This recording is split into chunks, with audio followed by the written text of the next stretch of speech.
Halo rekan-rekan traders, ya kita jumpa lagi. Kali ini saya akan bahas tentang sebuah headline yang terjadi pada tanggal 24 Maret ya, di mana pada saat itu Pak Jokowi memberikan pidato ya, di mana seluruh ojol dan juga pengendara taksi online itu tidak perlu khawatir karena cicilannya akan dilonggarkan selama 1 tahun. Di mana kalau saya mengambil dari harian Detik ini ya, Detik Online ini, di mana Pak Jokowi itu menyatakan bahwa mana ya tadi ya, oke, relaksasi kredit akan diberikan selama 1 tahun. Ya, kebijakan telah diambil dari banyaknya keluhan dan masukan ya. Oke.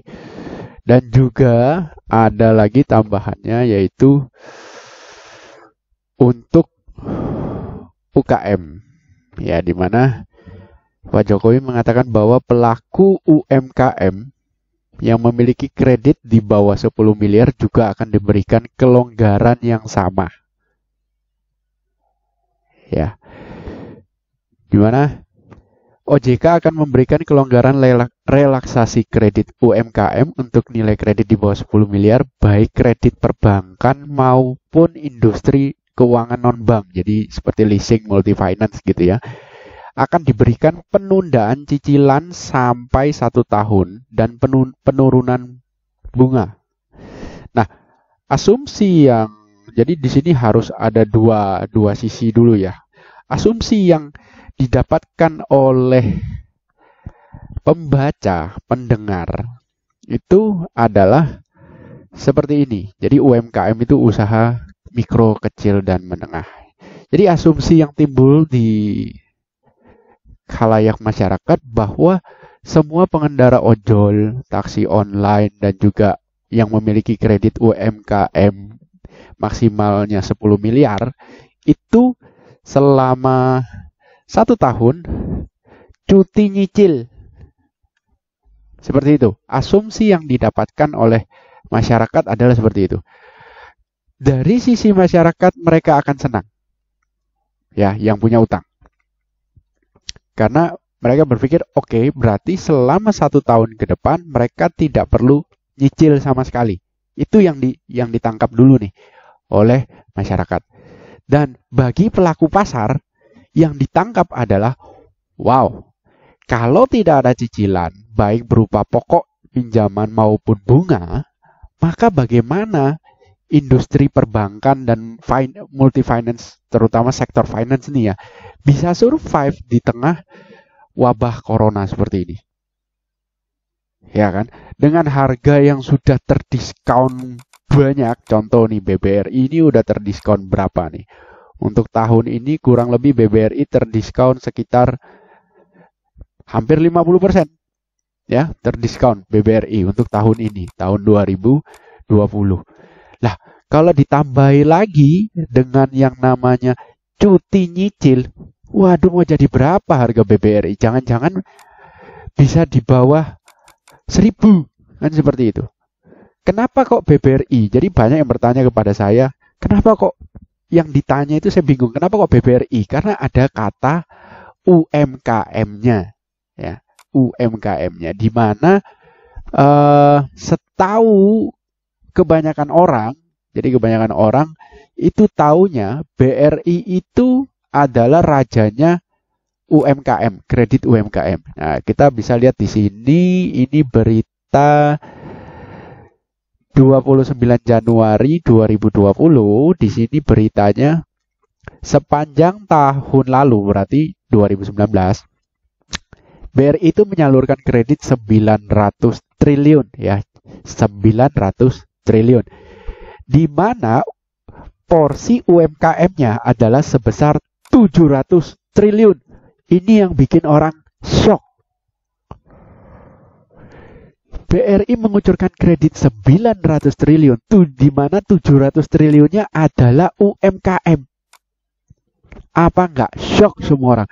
Lah kalau cuti nyicil nih, Wow, kalau cuti nyicil berarti laba bersihnya BBRI jadi sisa berapa untuk 2020 ini? Dengan penurunan laba bersih yang signifikan seperti itu, waduh, maka dividennya jadi tinggal berapa? Otomatis dengan harga segini yang masih 2.400-an, ya mahal, Rek. Dividennya akan mengecil seperti itu. Pemikirannya pelaku pasar, ya. Makanya BBRI di tanggal 24 Maret itu sempat naik, ya, sempat naik. Ya, Anda bisa lihat itu pada candlenya ada sumbu ke atas ya, jadi ada upper shadow-nya, sempat naik nih. Penutupan tanggal 23 itu ditutup di 2.620. Besoknya 24 Maret itu sempat naik sampai ke 2.750. Lumayan kan? Hampir 5% lah ya. Sekitar ya hampir 5%. Terus begitu muncul berita itu langsung BBRI jatuh ndak karu-karuan, akhirnya auto reject bawah, yang menyentuh auto reject bawah. Ya karena ini tadi orang-orang menganggap UMKM berarti BBRI akan kehilangan laba bersih yang sangat besar. Jadi gampangnya gini, 78% laba bersihnya BBRI akan hilang dong. Jadi kalau misalnya BBRI tahun 2019 itu laba bersihnya adalah sekitar misalnya, gampangannya ya, misalnya laba bersih BBRI ada 1 juta rupiah, berarti hilang 78%. Berarti laba bersihnya tinggal 280.000. Penurunan laba bersih yang ya 208, sekitar 220.000 lebih tepatnya. Berarti penurunan yang sangat signifikan sekali. Jadi turunnya banyak. Itu yang ditangkap oleh para pelaku pasar. Saya pun shock melihat berita ini, saya shock. Ya, saya shock. Jadi bukan cuma BBRI yang saya takutkan, tapi juga seluruh perusahaan multifinance. Ya contohnya Adira. Lah, itu kan kredit kendaraan bermotornya banyak tuh. Lah gimana coba? Ya kan? Tapi saya mencoba untuk mencari berita terusannya karena saya yakin bahasa yang digunakan oleh Pak Jokowi sudah tentu tidak bisa bahasa-bahasa yang sangat teknis. Namanya seorang pemimpin itu tidak perlu menjelaskan hal-hal teknis mendetail. Nggak perlu.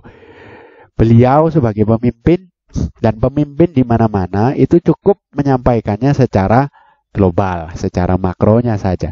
Nah, hal-hal teknis detailnya seperti apa, nanti bawahannya yang akan menyampaikan. Seperti itu. Ya. Nah, saya coba mencari-cari tentang ini detailnya seperti apa, ya kan. Pada tanggal 24 Maret ini apa ya sekonyong-konyong Pak Jokowi langsung ngomong seperti itu? Tidak. Ternyata sejak tanggal berapa ini? Berita tanggal 20 Maret ya. Berita tanggal 20 Maret saya ambil dari katadata.co.id. Berita tanggal 20 Maret itu stimulus dikeluarkan oleh pemerintah. Nah, salah satu stimulus untuk sektor keuangan itu adalah di sini. Jadi tanggal 20 Maret itu OJK sudah mengeluarkan stimulus. Ya. Jadi ini yang keluarkan OJK ya, BI dan OJK kompak meracik. Oke. Nah, stimulusnya berupa apa untuk sektor keuangan? Nah, untuk sektor keuangan itu ada stimulusnya kelonggaran restrukturisasi kredit oleh OJK. Bank diperbolehkan menghitung 1 dari 3 pilar dalam perhitungan kredit bermasalah, yakni ketepatan pembayaran pokok atau bunga untuk kredit hingga maksimal 10 miliar. Ya. Bank juga dapat meningkatkan kualitas kredit menjadi lancar setelah direstrukturisasi oleh untuk seluruh plafon kredit. Nah, jadi sebenarnya udah dipersiapkan. Pak Jokowi sebagai pemimpin itu hanya menyampaikan dalam bahasa pemimpin dengan bahasa yang lebih sederhana, tidak perlu teknis kepada seluruh masyarakat. Nah, kalau hal-hal berita seperti ini kan yang tahu kan hanya orang-orang yang berkecimpung di dalam dunia ekonomi. Sedangkan kalau Pak Jokowi mengumumkan berarti seluruh khalayak masyarakat tahu, jadi tahu. Oke, jadi jangan diambil mentah-mentah. Ibaratnya, cuti nyicil nih selama 1 tahun, ya. Kenapa saya bilang jangan diambil mentah-mentah, ya? Oke, bank itu harus dilindungi. Karena jangan sampai bank itu goyang seperti kejadian 98, di mana pada saat itu regulasi perbankan Indonesia masih carut-marut, ya, di mana dana masyarakat bisa digunakan oleh bank untuk trading forex, mata uang, ya, itu kan kacau, ya. Jadi semeraut lah. Nah, tentunya pemimpin-pemimpin kita itu tidak menginginkan hal itu terjadi. Dan bank itu dimanapun, sektor finance di dunia manapun, itu sangat dilindungi oleh pemerintahnya. Karena itu merupakan pencitraan dari sebuah, pencitraan bahasanya, sebuah citra atau image yang dilihat oleh masyarakat internasional terhadap cara pemerintah negara tersebut untuk memanage keuangan pemerintah maupun masyarakat, yaitu melalui kesehatan para perbankan. Ya, itu satu. Kedua, bank itu adalah sebuah bisnis yang resikonya tinggi, di mana trust adalah number one. Mengapa? Karena dia menggunakan dana yang dititipkan kepada mereka, yaitu dana yang seperti tabungan kita, deposito kita, uang-uang yang kita taruh di rekening bank, itu digunakan oleh bank untuk sebagai penyaluran kredit kepada pihak lain. Jadi kalau seandainya sebuah stimulus dikeluarkan tanpa perhitungan matang, itu tentunya akan membuat bank itu menjadi goyah dan di-rush, terjadi seperti 98. Tentunya pemerintah tidak mau hal itu terjadi, ya. Jadi OJK, BI dalam memberikan stimulus itu sudah memperhitungkan matang-matang. Jadi ada lanjutannya sebenarnya, detailnya itu seperti apa. Nah, saya coba browsing, ya. Saya ketemu berbagai macam pemberitaan yang akhirnya membuat saya menjadi sedikit, bahkan menjadi sangat lega, ya. Contoh yang pertama, rumusan UMKM itu sampai berapa sih pinjamannya? Jadi ada yang, nah, seperti di websitenya Bank Indonesia, ya. UMKM itu kalau untuk kredit mikro plafonnya sampai 50 juta. Mikro. Kredit kecil dengan plafon itu mikro sampai 50 juta. Kemudian level kecil 50 sampai 500 juta. Menengah 500 juta sampai dengan 5 miliar. Loh, sampai 5 miliar aja. Sedangkan Pak Jokowi bilang sampai 10 miliar loh. Jadi maksud beliau itu adalah kredit UMKM dan juga kredit lainnya dengan plafon maksimal 10 miliar. Jadi bukan UMKM saja, ya. Jadi bukan cuma kredit UMKM saja. Kredit yang plafonnya sampai 10 miliar. Oke. Jadi harusnya semua bank, kalau Anda takut terhadap dampaknya, yaitu cuti nyicil nih selama 1 tahun, harusnya bukan takut kepada Bank BRI saja, tapi harusnya ke semua bank. Bukan BRI saja. Kenapa? Ya, contoh seperti BCA. Ya kan, orang pasti bilang, "Wah, lebih aman BCA nih, pasti UMKM, kredit UMKM-nya sedikit." Makanya BCA waktu tanggal 24 itu masih ditutup di zona hijau.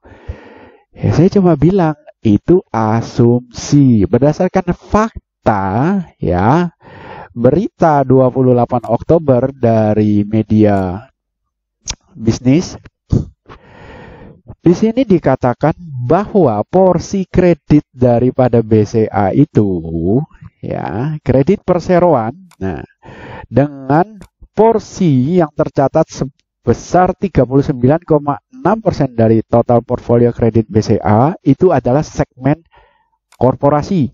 Oke. Kemudian diikuti oleh segmen komersial dan UMKM dengan porsi 32%. Jadi Anda jangan senang dulu. Ibaratnya, oh BCA pasti kredit UMKM-nya sedikit, mau minjem duit di BCA itu kan susah. Pasti UMKM nggak dilayani. Siapa bilang? Anda lihat ini faktanya, angkanya berbicara. Promosi lagi nih. Makanya saya kasih nama channel private channel saya angka yang bicara. Jadi bukan opini yang bicara. Angka berbicara bahwa kredit UMKM itu porsinya 32% di dalam seluruh kredit yang disalurkan BCA. Ya, seperti itu. Jadi ini total kredit yang disalurkan sampai dengan kuartal ketiga 2019, 585 triliun, 32%-nya atau sepertiganya itu ke UMKM. Jadi Anda jangan senang dulu pegang BCA. Dikiranya tidak berdampak.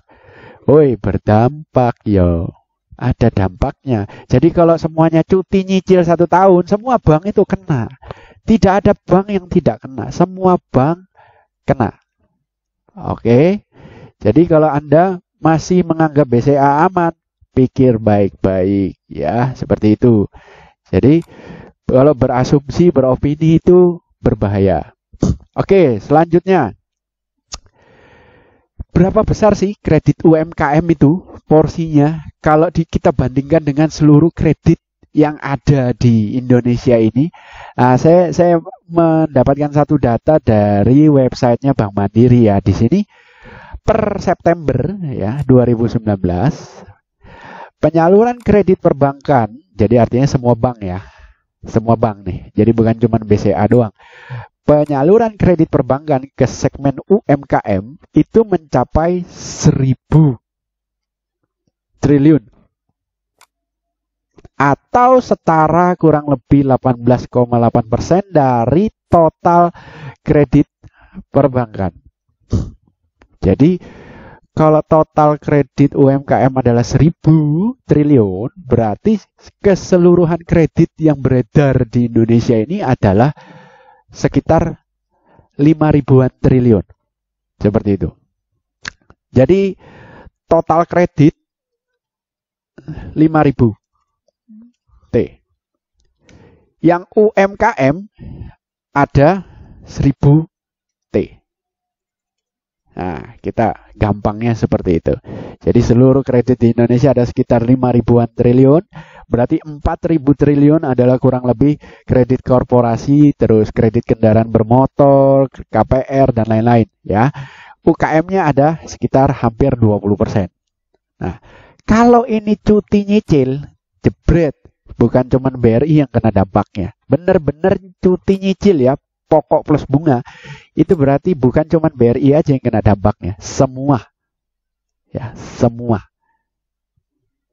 Anda bisa lihat ini 1.000 triliun ya, 1.000 triliun yang total pinjaman UMKM 1.000 triliun itu si Bank BRI-nya ya, Bank BRI-nya megang 700 triliun. Ngeri ya.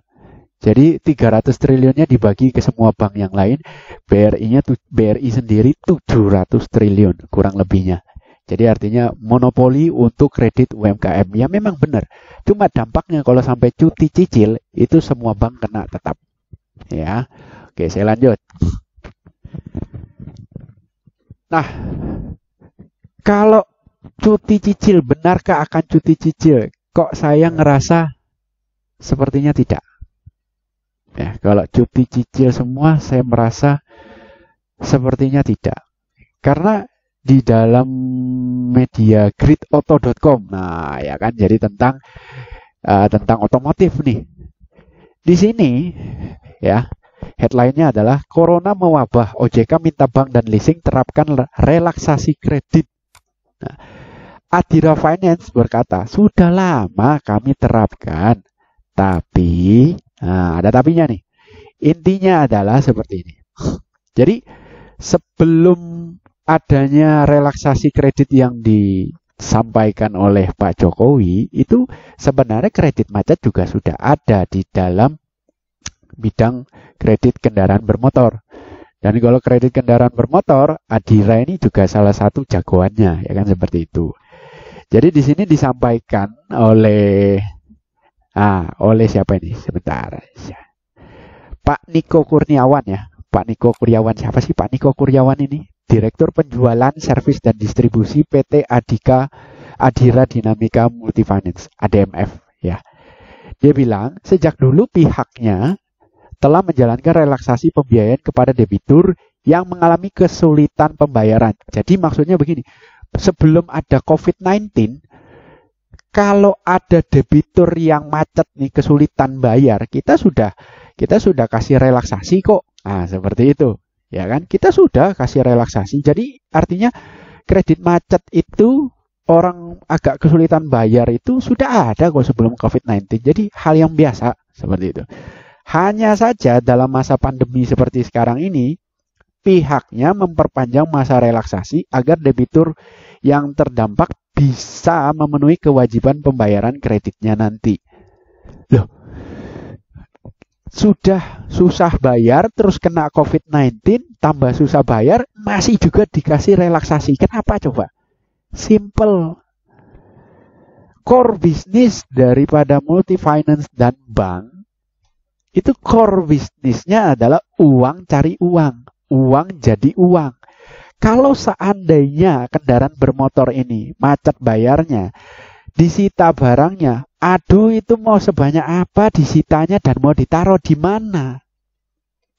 Dan juga value-nya akan turun dengan cepat kalau kendaraan bermotor itu, beda dengan properti. Kalau properti disita kan ya barangnya ditaruh di situ aja, tetap pada tempatnya. Kalau kendaraan bermotor disita kan harus ditampung di satu tempat.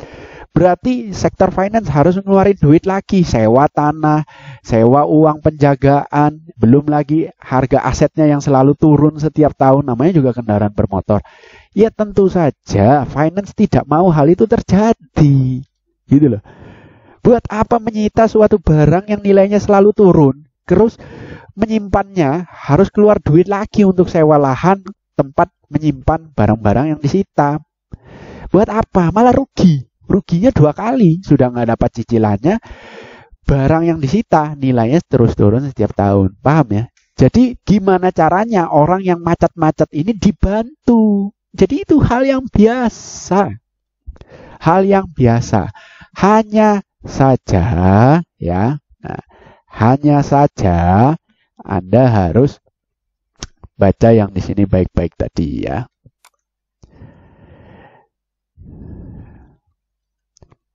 Dari OJK dan BI, kelonggaran restrukturisasi kredit oleh OJK, bank diperbolehkan menghitung 1 dari 3 pilar ya dalam perhitungan kredit bermasalah, yaitu mengenai tentang ketepatan pembayaran pokok dan bunga kredit maksimal sampai 10 miliar. Jadi maksudnya seperti ini.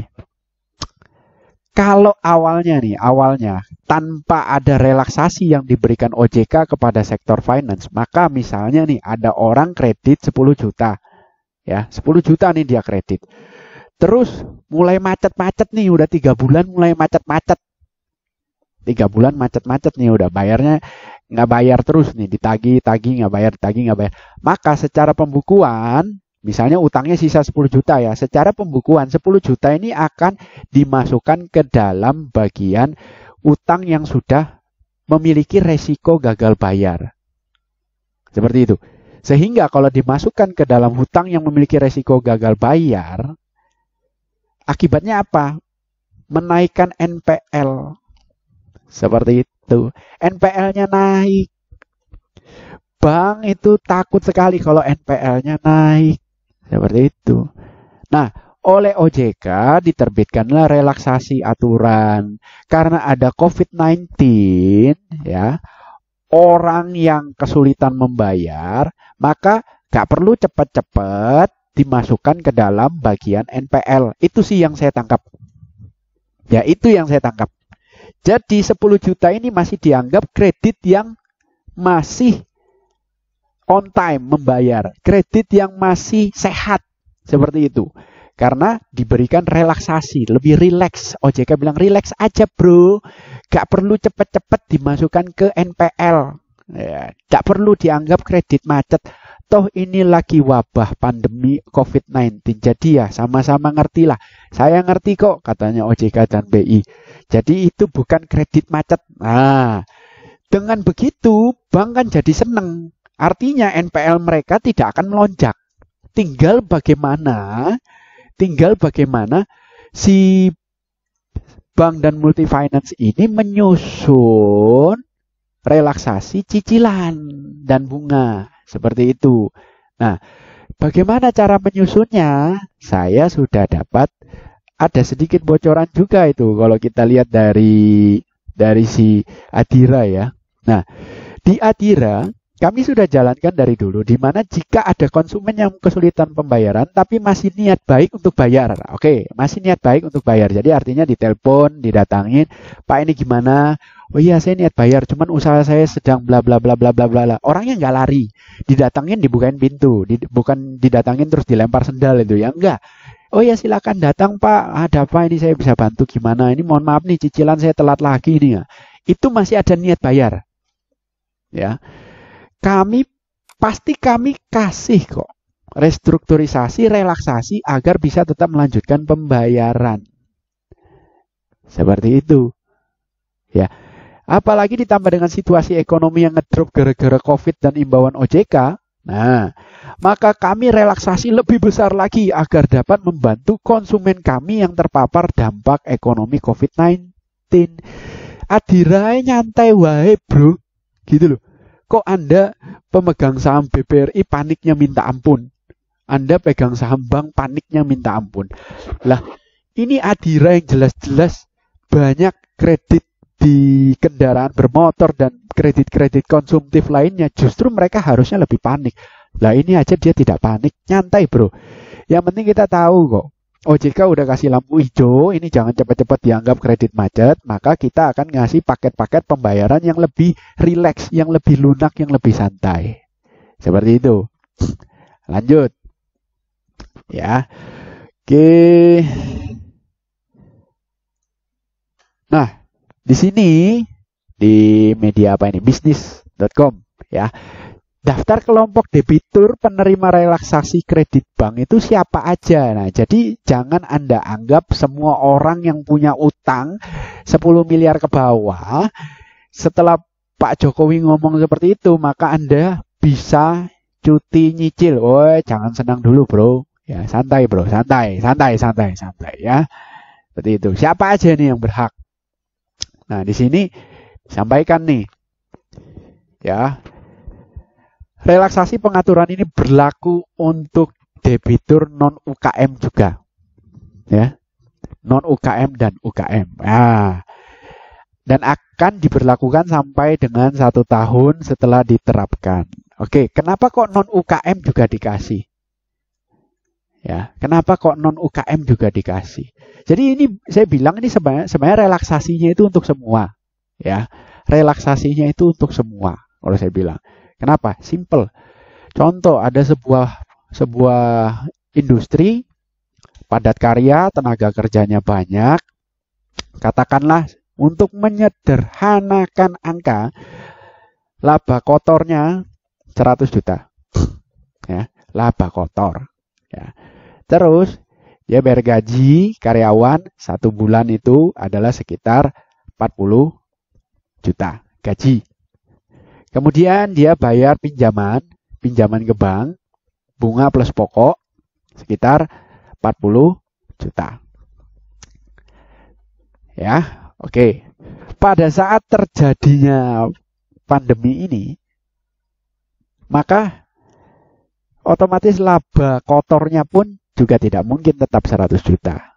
Dia pasti nyusut. Katakanlah nyusut. Ini kan kalau kita hitung simpelnya masih ada laba bersih. Ya, kita pakai angka supaya Anda tahu gitu loh. Kenapa sih kok semua dikasih relaksasi gitu loh. Ya. Katakanlah menyusut nih menjadi cuma 50 juta. Nah, buat bayar gaji 40 juta dan pinjaman 40 juta lagi, tekor jadinya. Ya. Jadinya itu tekor. Jadi tekor berapa? Minus 30 juta. Kalau ini tidak dikasih relaksasi, tekor 30 juta. Tekor. Tadinya untung 20 juta dengan laba kotor 100 juta, sekarang laba kotornya tinggal 50 juta. Kalau sisi pembayaran pinjaman ini tidak dikasih relaksasi, maka apa yang terjadi supaya minus 30-nya tidak rugi, supaya tidak terjadi minus 30 juta, gajinya dikurangi, bos. Kayak apa mengurangi beban gaji? Gampang, PHK selesai. Gitu loh. Jadi pemerintah ini berpikir gimana caranya PHK massal itu tidak terjadi. PHK pasti terjadi, tapi jangan sampai PHK massal. Bagaimana caranya? Seperti itu. Misalnya perusahaan ini melakukan PHK. Katakanlah dia PHK. Oh, jadi beban gajinya tinggal 25 juta nih. Ya, dia PHK. 15 juta berkurang, beban gaji 25 juta. Kemudian pinjaman di bank. Setelah dinego-nego dikasih relaksasi karena dia merupakan yang terdampak langsung terhadap pandemik COVID-19 ini. Jadi cicilan plus bunganya menjadi jauh lebih ringan. Restrukturisasi namanya. Dikasih keringanan. Otomatis misalnya nih, jadi cuman 20 juta. Maka laba bersihnya adalah minus 5 juta. Anda lihat, minus 30 juta tentu jauh lebih memberatkan daripada harus minus 5 juta. Seperti itu loh. Perusahaan merugi, perusahaan berkorban. Ya, perusahaan berkorban. Sektor finance berkorban. Karyawan juga berkorban. Buktinya terjadi PHK. Ya, perusahaan ini juga berkorban. Pemerintah berkorban nggak? Berkorban. Ya, dari sisi mana? Kan pinjaman dari sisi bank. Perusahaan itu negara berkorban dari sisi pajak. Dengan tidak ada laba bersih, maka perusahaan ini jelas tidak bisa membayar pajak penghasilan. Seperti itu. Semua berkorban. Yang tidak berkorban adalah kepala batu yang masih berkeliaran. Tidak mau di rumah saja. Yang punya kesempatan untuk di rumah saja tapi tidak mau di rumah saja, itu saya bilang kepala batu. Ya, yang punya kesempatan untuk di rumah saja. Jadi bukan semua orang loh ya. Jadi jangan sampai dibilang, loh, yang ojol gimana? Ya ojol itu dia harus cari makan di luar ya. Ya mau gimana lagi ya? Mesti di luar. Tapi kalau yang sudah dikasih libur, masih berkeliaran di luar, itulah kepala batu. Seperti itu. Jadi semua berkorban. Nah, kembali ke sini, ya. Siapa aja nih sektor ekonomi yang kemungkinan terdampak? Ya ini pariwisata, transportasi, perhotelan, perdagangan, pengolahan, pertanian, dan pertambangan. Contohnya seperti ini. Debitur yang terkena dampak langsung, misalnya penutupan jalur transportasi pariwisata dari maupun menuju ke China atau negara lain yang juga kena COVID-19, ya, kena travel warning. Jadi maksudnya dari sini berarti kan sudah ada ibaratnya, misalnya nih, Anda sektor pariwisata, ya kan? Sektor pariwisata. Berdasarkan data selama ini, bank kan juga punya data. Wisatawan yang datang ke tempat itu lebih didominasi oleh warga negara mana? Apakah warga negara domestik Indonesia atau internasional? Contoh Bali. Bali itu internasionalnya banyak sekali. Sehingga kalau misalnya nih ada penjual es krim, toko es krim di Bali, kemudian yang satunya yang daerah kurang terdampak, ya biar aja saya pakai contoh yang ekstrim deh. Ada yang buka toko es krim di Papua, misalnya gitu. Ya kan? Nah di Papua jumlah wisatawan internasional yang datang ke Papua dengan yang datang ke Bali tentunya kan lebih banyak yang datang ke Bali. Nah, yang di Bali terdampak, udah pasti terdampak. Dia minta keringanan, dia minta relaksasi kepada pihak bank. Ya dikasih pasti sama bank, pasti dikasih. Seperti itu. Tapi kalau yang di Papua, oh saya juga minta relaksasi dong. Karena ya saya terdampak sebagai orang yang jualan es krim di Papua, saya kan juga NKRI nih. Ya mohon maaf, secara data jumlah pengunjung wisatawan dari luar negerinya itu tidak terlalu banyak. Jadi harusnya tidak berdampak. Jadi kalau minta relaksasi, ya nggak dikasih. Seperti itu. Jadi bukan pukul rata semua gitu loh. Ya kalau saya baca loh ya dari kata-kata seperti ini. Ya, ini masih tetap asumsi. Kebenarannya nanti silakan cek minggu depan. Jangan minggu ini juga, karena kan ibaratnya pemberitahuan ini pasti belum nyampe ke bank di cabang di daerah masing-masing. Karena kan perlu, namanya juga kerjanya aja udah working from home, shift-shiftan sekarang kan. Jadi ya ibaratnya sosialisasi ke cabang-cabang di daerah juga butuh waktu. Anda nanti coba deh minggu depan. Ya ibaratnya tanggal 30 kah, tanggal 31 Maret, atau sekalian di bulan April deh tanya relaksasinya seperti apa, seperti itu. Nanti pasti dijawab. Kalau sekarang Anda tanya ya percuma, belum pasti dijawab, belum ada arahan resmi, pemberitahuan resmi dari pusat, pasti begitu. Ya kan? Nah, kedua, debitur yang terkena dampak dari penurunan volume ekspor impor, ya, supply chain, seperti itu. Ketiga, debitur yang terkena dampak terhambatnya proyek pembangunan infrastruktur karena terhentinya pasokan bahan baku, tenaga kerja dan mesin dari Tiongkok ataupun negara lain yang terkena dampak COVID-19. Jadi misalnya ini ada kontraktor nih, terus dia ngerjain suatu proyek infrastruktur di mana mesinnya itu mesti didatangin dari China. Nah, karena ini nggak bisa datangin, ya otomatis terhambat dong kerjaannya. Nah, sedangkan dia juga ada cicilan ke bank, pinjam ke bank, ya dia bisa mendapatkan relaksasi seperti itu, ya. Seperti itu. Perlu dicatat, perlakuan khusus POJK tersebut tidak dapat diterapkan bank kepada debitur yang tidak terkena dampak COVID-19. Ya, meskipun termasuk dalam sektor pariwisata, transportasi, perhotelan, perdagangan, bla bla bla bla bla. Kalau tidak kena dampak, ya nggak akan dikasih relaksasi. Jadi jangan hore-hore dulu nih, berarti semua UMKM ini bakal cuti nyicil selama 1 tahun ke depan. Pret. Ya. Seperti itu. Dan Anda yang ketakutan ini tadi, ibaratnya ngelihat BBRI, waduh pinjaman UMKM-nya banyak, nah, boleh sedikit lega deh, ya. Seperti itu. Oke. Nah, kemudian ini yang paling penting.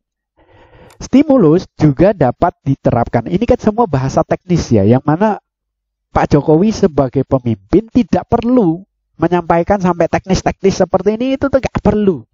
Dahulu. Ya, ini teknis. Teknis. Pemimpin tidak perlu sampai teknis begini. Curut-curut yang seperti kita-kita ini yang perlu mengetahui teknisnya seperti apa. Seperti itu. Ya, saya curut juga nih. Kalau Pak Jokowi kan pemimpin, ya kan. Kalau curut-curut begini, kayak saya begini ya kudu ngeliatin ini, teknisnya kayak apa. Nah, di sini yang paling penting. Stimulus juga dapat diterapkan kepada debitur di luar sektor tersebut. Sepanjang, nah ini kata kuncinya, self assessment bank. Setiap bank harus memiliki pedoman yang paling sedikit menjelaskan kriteria debitur yang ditetapkan terkena dampak COVID-19 serta sektor yang terdampak. Jadi siapa yang bisa dapat relaksasi cicilan pinjaman itu, kalau Pak Jokowi kan ngomong secara makro nih ya, maksimal 10 miliar UMKM dan pinjaman yang maksimal 10 miliar. Kalau UMKM kan 5 miliar doang. Pak Jokowi bilang UMKM dan pinjaman dengan batas maksimal 10 miliar. Oke. Nah, siapa yang berhak dan syaratnya seperti apa, itu ditentukan sendiri oleh masing-masing bank. Jadi masing-masing bank yang menentukan. Jadi seandainya Anda punya kredit di bank, Anda tidak terdampak langsung oleh COVID-19, Anda datang ke bank, minta relaksasi, minta cuti cicilan selama 1 tahun, terus nggak dikasih, jangan salahkan Pak Jokowi. Seperti itu. Jangan, Pak Jokowinya nggak salah. Pak Jokowinya nggak salah. Lah wong Anda tidak terdampak. Kok minta cuti cicilan? Kalau semuanya diberlakukan seperti itu, hancur negara ini. Ini 1.000 triliun loh, cuti nyicil. Bayangin coba, setahun cuti nyicil. Bank mau makan apa? Sedangkan yang 5.000 triliun ini, korporasi, terus kredit kendaraan bermotor, KPR, juga pasti minta stimulus. Minta relaksasi. Lah kalau semuanya minta relaksasi, jebol. Ya, yang tidak kena dampak juga minta relaksasi, jebol Pak. Hancur negara ini. Seperti itu, ya. Jadi kalau ingat ya, kalau tidak dikasih relaksasi oleh bank, karena Anda dinilai oleh bank tidak terkena dampak langsung oleh COVID-19 usahanya, ya jangan marah ke Pak Jokowi, marahnya ke bank. Jangan marah ke Pak Jokowinya nggak salah. Tanya sama bank kenapa. Dasar Anda menilai saya ini kena dampak sama enggak, itu dasarnya apa? Seperti itu. Ya. Terus pelaksanaan teknis bla bla bla eksekusi ketentuan restrukturisasi ya. Nah, di sini OJK menyatakan restrukturisasi ini perlu dilakukan dengan penuh tanggung jawab, memperhatikan prinsip kehati-hatian dan mekanisme pemantauan untuk mencegah terjadinya penyalahgunaan dalam penerapan restrukturisasi kredit. Ya. Jadi ini benar-benar masing-masing bank ya udah dikasih kepercayaan penuh oleh OJK untuk menilai debitur-debiturnya mana yang layak dikasih relaksasi sama tidak. Janganlah ada kong kali kong di sana. Ya, dan juga harus memenuhi prinsip kehati-hatian. Nah, di sini kalau sudah ada kata-kata prinsip kehati-hatian, sudahlah. Lupakan 1.000 triliun ini semuanya cuti nyicil 1 tahun. Lupakan. Karena kalau 1.000 triliun semuanya dikasih cuti cicil selama 1 tahun, itu namanya nggak hati-hati. Itu namanya bunuh diri. Banknya bunuh diri. Seperti itu. Ya. Ingat itu. Oke. Saya lanjutkan lagi. Ini tadi tentang BCA. Kemudian ini. Nah. Ini langkah-langkah. Ini berita tanggal berapa nih? 24 Maret ya. Ini berita tanggal 24 Maret nih. Jadi begitu Pak Jokowi umumkan, kemudian BRI menyampaikan. Nah, di sini.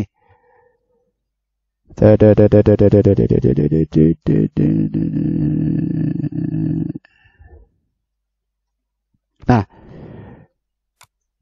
sebagai tindak lanjut, BRI sudah menyiapkan beberapa mekanisme khusus seperti relaksasi, restrukturisasi, dan relaksasi kebijakan kredit terdampak wabah COVID-19. Jadi sudah disiapkan sama BRI. Seperti itu. Ada yang nantinya akan diberikan oleh Bank BRI kepada para debiturnya. Seperti itu. Ya, kan kalau nggak dikasih relaksasi juga kasihan. Masa orang tetap diperes nyicil sesuai dengan cicilan normal, padahal usaha juga lagi seret kan, ya nggak mungkin. Seperti itu. Nah, di sini juga BRI akan memberikan konsultasi pelatihan manajemen bisnis yang diadakan di bla bla bla bla bla bla bla. Nah, jadi relaksasi itu bukan hanya pemotongan cicilan atau kasih cuti cicilan, libur nyicil selama 1 tahun. Ada bentuk relaksasi yang lainnya. Jadi tidak serta-merta tidak nyicil nih selama setahun. Enggak. Itu dilihat oleh masing-masing bank. Ibaratnya yang daerah terdampak itu yang mana. Nah, di sini juga BRI akan memberikan insentif kepada nasabah mikro, kecil, dan retail dengan cara menurunkan suku bunga kredit sebesar 50 basis poin. Jadi bisa saja relaksasi itu bukan cuti nyicilnya tetap, tapi bunganya diturunin. Seperti itu yang saya tangkap dari kata-katanya. Ya. Dia menambahkan prinsip BRI senantiasa tanggap bla bla bla bla bla bla bla bla bla bla bla bla. Ya, kata-kata manis lah. Selanjutnya, kami terus berupaya melaksanakan prudential banking. Jadi artinya kalau 700 triliun semuanya cuti nyicil, apakah itu bisa dianggap prudential banking? Menjalankan sistem bank dengan prinsip kehati-hatian? Ya tentu tidak. Itu namanya kalau kasih cuti cicil semua 700 miliar UMKM, 700 triliun UMKM, itu namanya bunuh diri. Ya. Jadi sekarang sudah jelas, yang nyicil jangan senang dulu, yang punya cicilan jangan senang dulu. Cuma intinya kalau area Anda di daerah atau di provinsi yang sangat terdampak oleh COVID-19, mungkin relaksasinya akan lebih rileks daripada provinsi yang tidak ada pasien positif coronanya. Nah, itu salah satu asesmen bank. Ya, salah satu cara bank melakukan asesmen. Ini CIMB Niaga, ya. Nah, untuk Bank Mandiri juga ada kredit UMKM-nya, ya kan? Bank Mandiri juga ada kredit UMKM-nya cuma sebesar 103 triliun. Ya, ini kecil ini. Ini nggak gede kalau dibandingkan jumlah total kredit yang disalurkan oleh Bank Bank Mandiri. Jadi gampangnya kalau misalnya Bank Mandiri menyalurkan total kredit 500 triliun. Yang mana 100 triliunnya ke UMKM, ya berarti cuma sekitar 20%. Berbeda dengan si BRI yang wah gila-gilaan nih. Total kredit 900 triliun, 700 triliunnya ke UMKM. Nah, itu. Ya. Tapi BRI pasti akan menjalankan asesmen yang ketat, jadi tidak mungkin semuanya dapat relaksasi untuk cuti cicilan. Nah, tapi bagaimana dengan para pengendara ojol dan taksi online? Saya sempat dapat kabar, ya cuman bisa nanti di cross check kebenarannya dengan mendatangi leasing masing-masing. Tentu saja setiap leasing itu punya kebijakan yang berbeda-beda, ya. Jadi ada satu perusahaan leasing, si taksi online-nya datang, saya minta keringanan, terus dikasih sama pihak leasingnya 2 opsi nih. Jadi gampangannya misalnya, ini taksi online berarti kan mobil ya. Gampangannya cicilan per bulan misalnya 5 juta nih. Ya. Misalnya cicilan per bulan 3,8 juta. Dikasih 2 opsi. Pertama, Anda boleh nyicil separoh atau minimal 2 juta. Jadi kalau separoh dari 3,8 kan berarti 1,9. Nah, 1,9 nggak bisa. Dia minimal 2 juta. Oke. Anda boleh nyicil 2 juta. Selama 1 tahun ini. Tret. Seperti itu. Ya, boleh minta keringanan seperti itu. Atau, pilihan kedua. 2 juta Anda nggak sanggup. Oke, tidak apa-apa. Anda bulan ini libur dulu, tidak nyicil, cuman bayar biaya admin 300.000. Nah, ini kan sangat-sangat rileks. Anda boleh seperti ini. Nanti bulan depannya gimana kalau masih tidak mampu? Anda datang lagi ke sana, nanti tinggal bilang, saya masih belum mampu. Oke, bulan berikutnya akan dikasih seperti itu lagi. Oke Pak, bayar adminnya saja 300.000. Ada nih. Salah satu perusahaan leasing, ya. Jadi pokok pinjamannya tetap yang dibayar cuma biaya admin doang. Jadi bukan nol sama sekali tidak membayar itu ya tidak mungkin juga. Kalau yang digambarannya adalah nol sama sekali tidak bayar ya tutup aja semua sudah leasing sama bank. Mati itu. Ya kan mau dapat duit dari mana? Ya toh. Jadi jangan menggambarkan nol sama sekali nggak mungkin. Di video itu Bapak itu sangat bersyukur sekali. Beliau pakai yang ini opsi yang pertama kalau nggak salah. Jadi beliau bayar separohnya itu sudah sangat bersyukur sekali bisa bayar separoh, ya kan? Itu sudah sangat bersyukur, sudah paling tidak ada space. Nah, bagaimana dengan pengemudi ojek online? Ya, saya rasa sih kemungkinan juga akan kurang lebih sama ya. Jadi ibaratnya kalau saya lihat misalnya cicilan motor itu 500.000 nih per bulan. Jangan terlalu kecil ya. Misalnya 750.000 nih cicilan per bulan. Mungkin dikasih opsi Anda mau bayar separoh, ya kan? Misalnya 375.000. Kan ada juga orang yang ibaratnya kalau nggak dibayar-bayar cuma bayar adminnya doang, pokok pinjamannya tidak berkurang. Wah, ini kapan lunasnya? Ada juga yang berpikir seperti itu. Makanya dia lebih memilih, oke saya tetap bayar separoh deh. Nah, itu kan juga sudah sangat membantu. Atau opsi kedua, ya sama kayak yang mobil tadi. Ibaratnya bayar biaya admin. Kalau saya lihat sih kayaknya dia ngambil 10%-nya dari cicilan awal ya biaya adminnya. Jadi bisa aja bayar 75.000 biaya admin. Bulan depannya masih nggak sanggup lagi, oke biaya admin lagi 75.000. Sampai kapan? Ya sampai setahun. Gitu loh. Nah setelah itu perusahaan leasing udah tidak bisa lagi kasih relaksasi. Karena kan keadaannya udah kembali normal misalnya. Tapi bisa saja kan itu diperpanjang, tergantung sikon lah. Intinya sih OJK dan BI menyatakan 1 tahun seperti itu. Ya, ya silakan dicek.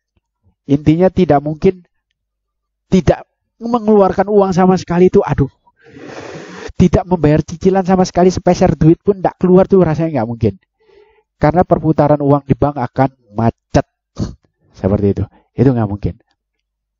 Ya, nah, apakah kebijakan ini bisa membantu masyarakat? Oh ya, sangat membantu sekali. Ya, sangat membantu sekali. Cuma itu saran saya, jangan cepat-cepat bertanya, karena ini kan kebijakan dikeluarkan pada akhir bulan Maret. Jadi ya Maret ini mungkin ya Anda masih sesuai normal seperti biasa bayarnya. Nanti tanya di awal April, tanya. Kalau sekarang Anda tanya juga percuma. Karyawan juga pasti akan ngomong, karyawan di cabang, ya kita belum dapat himbauan atau arahan dari pusat. Jadi mohon bersabar. Ya, seperti itu. Jadi apakah saham-saham sektor perbankan akan hancur-hancuran lagi? Misalnya BRI di bawah 1000, terus Bank Mandiri akan di bawah 2000 misalnya gitu. Ya kalau Anda sudah tahu kenyataan ini, silakan dinilai sendiri. Kalau misalnya BRI di bawah 1000, saya senang sekali. Saya justru berdoa. Silakan. Kalau bisa, cepetan gitu loh. Bank Mandiri di bawah 2000, waduh, berkah gitu. Ya, beli tutup mata. Seperti itu. BCA bisa di bawah 15.000, waduh, berkah rek, kapan lagi gitu loh. Ya kan? Jadi bagi Anda yang panik memegang saham-saham sektor perbankan dan multifinance, ya Anda pertimbangkanlah ya. Jadi perlukah panik? Ya cobalah browsing-browsing dulu ya kan. Mungkin enggak cuti, benar-benar cuti tidak bayar utang selama 1 tahun.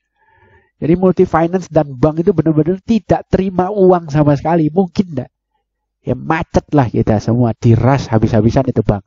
Gak mungkin. Ya, gak mungkin. Seperti itu. Jadi ini prinsip dasar di mana kalau Anda mendapatkan sebuah berita, cek dulu, jangan panik dulu. Ini zaman sudah teknologi maju seperti sekarang. Anda mau cari berita apa aja di Google ada. Yang penting Anda tahu kata kuncinya apa yang Anda tanya tinggal input saja di Google. Nanti Anda baca satu persatu seperti itu. Data-datanya ada semua kok di sana.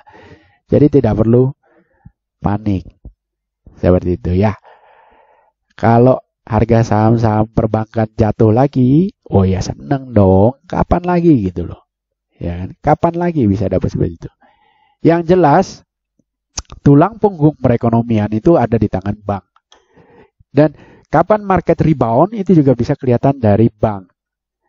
Ya, karena akan dilihat dari data pertumbuhan penyaluran kredit perbankan.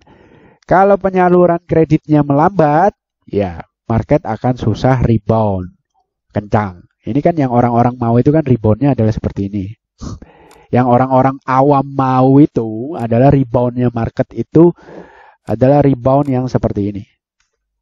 Loh, ini kan turun. Nah, dia maunya itu reboundnya secepat-cepatnya langsung gitu. Kalau bisa dalam 3 bulan ini udah balik lagi ke harga tertinggi tahun ini. Ya mohon maaf, dengan kondisi terkini saat ini, ekonomi dunia, forecast dari Goldman Sachs, JP Morgan apa segala macam itu, saya melihat peluang untuk rebound dengan V-shape udah tertutup kemungkinannya.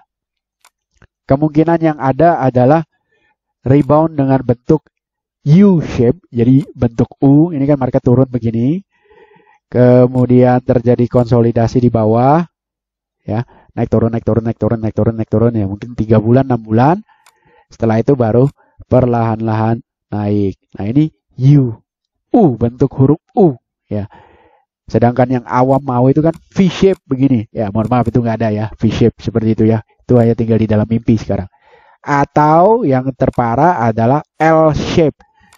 Jadi ini lama sekali nih. bisa berlangsung 1 sampai 2 tahun. Jadi market itu di bawah aja konsolidasi terus. Kenapa ya? Karena negara-negara besar akhirnya masuk ke dalam resesi. Jadi pertumbuhan ekonominya tidak tumbuh. Nah, jadi market tuh cuman habis jatuh ya sideways, di sini ya sideways. Ini bisa berlangsung sideways-nya mungkin 1,5 tahun sampai 2 tahun. Seperti itu. Yang jelas potensi untuk V-shape saya rasa udah semakin kecil, bahkan tertutup kemungkinannya ya. Kecuali kalau misalnya tiba-tiba vaksin COVID-19 sudah ditemukan.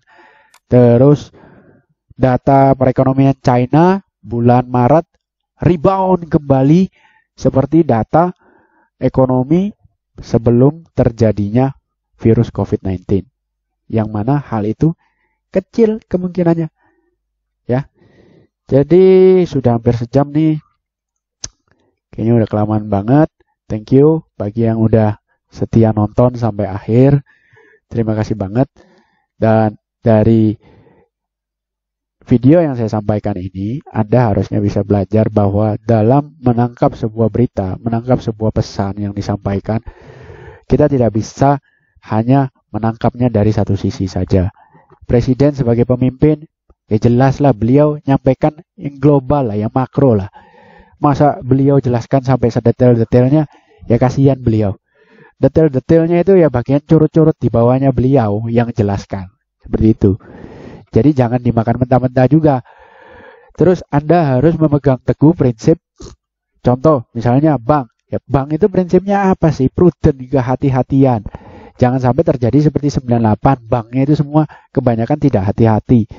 Terjadinya krisis moneter. Seperti itu.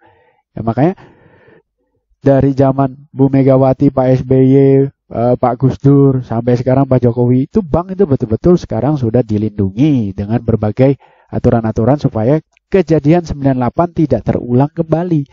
Jadi kalau sampai harus cuti nyicil selama 1 tahun, ya kok ya rasanya nggak mungkin gitu loh. Benar-benar tidak nyicil sepeser duit pun, itu tidak mungkin terjadi. Mungkin saja untuk daerah-daerah tertentu yang benar-benar terdampak dengan sangat-sangat parah. Contohnya Bali yang benar-benar menggantungkan semua roda perekonomiannya kepada sektor pariwisata. Mungkin saja bisa dapat relaksasi full. 1 tahun boleh bayar biaya adminnya saja. Misalnya gitu. Bisa saja. Tapi kalau ibaratnya kayak kota-kota seperti Surabaya yang tidak terlalu menggantungkan kepada sektor pariwisata, ya dikasih relaksasi tapi tidak benar-benar cuti atau tidak benar-benar tidak nyicil sama sekali ya. Seperti itu. Ya. Semua ada di Google, di browsing. Tinggal Anda pintar-pintarnya saja, tidak perlu panik. BRI ke 900 di bawah 1000, Mandiri di bawah 2000, silakan kalau berani. Ya. Saya tunggu karena cash saya masih banyak. Kapan lagi bisa ada peluang seperti ini? Oke guys. Thank you for watching. Capek juga, hampir sejam.